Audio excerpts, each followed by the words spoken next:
கர்த்தருக்கு ஸ்தோத்திரம். இன்றைய வசனம் 1 ராஜாக்கள் 8:61. உங்கள் இருதயம் நம்முடைய தேவனாகிய கர்த்தரோடு உத்தமமாய் இருக்க கடவது.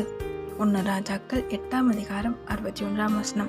உங்கள் இருதயம் நம்முடைய தேவனாகிய கர்த்தரோடு உத்தமமாய் இருக்க கடவது.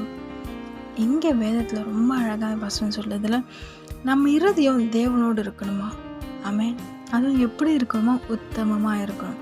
உத்தமம் அப்படின்னா பிளேம்லெஸ் ஹார்ட். யாரும் நம்மளை பார்த்து குறை சொல்லாத மாதிரி நம்ம கர்த்தரோடு இருக்கணும்னு வேதத்தில் வசனம் சொல்லுது.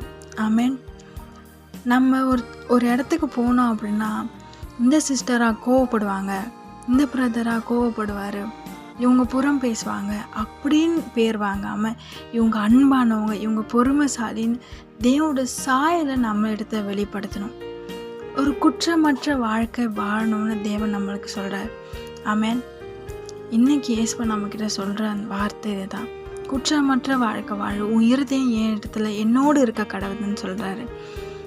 யோசேப்போடு கர்த்தர் இருந்தார். யோசேப்பு தன் சகோதரங்களால் அடிமையாக விற்கப்பட்டு போன இடத்துலையும் யோசேப்பு கர்த்தருக்கு பயந்து கர்த்தருக்கு கீழ்ப்படிந்து நடந்தார். ஆமென்.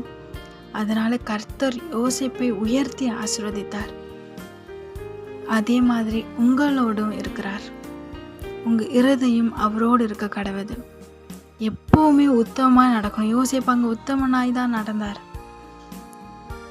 நம்மளும் உத்தமமாக இருக்கும் போது கர்த்தர் நம்மளோடு இருந்து நம்மளை ஆசீர்வதிக்க வல்லவராக இருக்கிறார். ஆமென்.